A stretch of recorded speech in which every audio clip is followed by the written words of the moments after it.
Highway पर brake fail हो जाए तो क्या करें, अचानक स्पीड कम करें या ट्रैफिक पुलिस से मदद मांगे। आइए देखते हैं इस परिवार ने खुद को कैसे बचाया। रॉबर्ट ने अभी एक नई कार खरीदी है जिसमें सबसे एडवांस कार सिस्टम है, फेस अनलॉक है और टॉप वॉइस कंट्रोल है। मास्टर ड्राइविंग मॉनिटरिंग में आपका स्वागत है। सिस्टम काम कर रहा है, कृपया स्टार्ट बटन दबाएं। जहां तक कार की बॉडी की बात है, इसमें आयरन मैन वाला मटेरियल लगा है, इससे ज्यादा सुरक्षित कोई कार नहीं है। रॉबर्ट अपने परिवार को रोड ट्रिप पर ले जाने के लिए बेताब था। हाईवे पर आते ही उसने क्रूज कंट्रोल ऑन कर दिया, स्पीड सेट कर दी और घर वालों के सामने शो ऑफ करने लगा कि ये सबसे एडवांस क्रूज सिस्टम है। स्पीड सेट करने के बाद ये खुद चलती है, एक्सीलरेटर दबाने की जरूरत नहीं। कमाल है ना? लेकिन थोड़ी दूर चलने के बाद ही क्रूज सिस्टम में खराबी आ गई। कार का सिस्टम हैंग हो गया, बटन दबाने पर कोई असर नहीं हुआ और रीस्टार्ट भी नहीं हो रहा था। रॉबर्ट ने ब्रेक दबाकर क्रूज हटाने की कोशिश की, लेकिन कोई फायदा नहीं हुआ। कार तेज स्पीड में ही दौड़ रही थी। शुरू में घर वालों को लगा रॉबर्ट उन्हें डरा रहा है, लेकिन जैसे जैसे आगे गाड़ियां बढ़ती गई और रॉबर्ट ने कई बार मुश्किल से कार बचाई, तब वे घबरा गए। उसकी पत्नी ने मैनुअल निकाला ताकि क्रूज कंट्रोल बंद करने का तरीका मिल सके। उसने ब्रेक दबाए और न्यूट्रल गियर भी डाला, पर कुछ नहीं हुआ। तभी पिता को एक आइडिया आया, मैंने सुना है कि एक्सीलरेटर दबाने से क्रूज कंट्रोल हट जाता है, तुम बस एक्सीलरेटर को पूरा दबा दो, काम हो जाएगा। सच में? मैं ट्राई करता हूँ। क्रूज सिस्टम की स्पीड बढ़ रही है।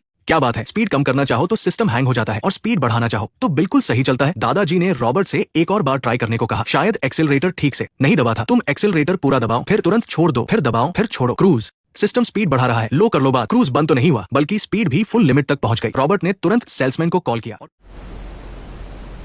पूछा कि ऐसे में ब्रेक कैसे लगाएं। सेल्समैन किसी नए ग्राहक को फंसा रहा था, उसके पास टाइम नहीं था। तुम कार का दरवाजा खोलो और अपना पैर बाहर निकाल दो, कार रुक जाएगी। मुझे काम है, मैं फोन रख रहा हूँ। रॉबर्ट को इतना गुस्सा आया कि क्या बताए। कार खरीदने से पहले कस्टमर भगवान होता है और बाद में भिखारी। पत्नी ने घबराकर पूछा कि सेल्समैन ने क्या कहा। सामने गाड़ियां बढ़ती जा रही थी, इसलिए रॉबर्ट बार बार लेन बदलकर कार बचाने लगा। हॉर्न भी काम नहीं कर रहा था, लेकिन आगे 3 गाड़ियां एक साथ चल रही थी। ओवरटेक करने की जगह नहीं थी। उसे दाईं तरफ सर्विस एरिया में मुड़ना पड़ा। एक आदमी की नई BMW कार को किसी ने टक्कर मार दी। BMW वाला हक्का बक्का रह गया। वो सोच ही रहा था कि उसकी प्यारी कार को हल्की सी चोट आई है, शायद उसे ठीक किया जा सके। लेकिन तभी सामने वाला टक्कर मारकर भागने लगा। BMW वाले को बहुत तेज गुस्सा आया। उसने टूटा दरवाजा पीछे रखा और कसम खाई कि उस लड़के को नहीं छोड़ेगा। दूसरी तरफ 2 ट्रैफिक पुलिस वाले जैसे ही बाहर आए, उन्होंने देखा कि रॉबर्ट की कार तेजी से उड़ते हुए गई। ये तो सीधा सीधा चैलेंज था। पुलिस वाले ने हेलमेट पहना और उसका पीछा करने लगा। वह अभी आगे बढ़ा ही था कि BMW वाला भी वहां से उड़ता हुआ निकला। मैं तुझे जान से मार डालूंगा।